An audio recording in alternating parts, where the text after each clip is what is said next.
सुबह निहार मुंह उठते ही फ्रिज का रुख किया, गर्मी बढ़िया घटाघट पानी पिया।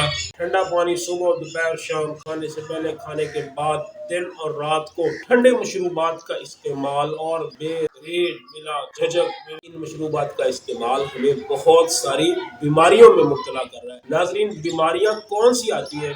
वीडियो की तरफ बढ़ने से कबल आपसे गुजारिश है कि हमें चैनल पर सब्सक्राइब कीजिए और इंस्टाग्राम, यूट्यूब, फेसबुक और टिकटॉक के ऊपर हमें फॉलो कर लीजिए। नाजरीन, ठंडा पानी, बर्फ और कोल्ड ड्रिंक्स का इस्तेमाल हमारी बॉडी के लिए इतना मुफीद नहीं है जितना कि हमने समझ लिया है। तरक्की याफ्ता अक़वाम चाइना के अंदर लोग गर्मियों में भी गर्म पानी इस्तेमाल करते हैं। जितना आप अपनी बॉडी को ठंडक से बचा कर रखेंगे उतना ही आपकी सेहत भी अच्छी होगी और आपके अज़ा भी वर्क करेंगे। आपको बुढ़ापे के अंदर जोड़ों के मसाइल का सामना नहीं करना पड़ेगा। कोलेस्ट्रॉल और दीगर बहुत सारे अवारजात से आप बच सकते हैं। अपनी सेहत का बहुत सारा ख्याल रखिएगा। अल्लाह।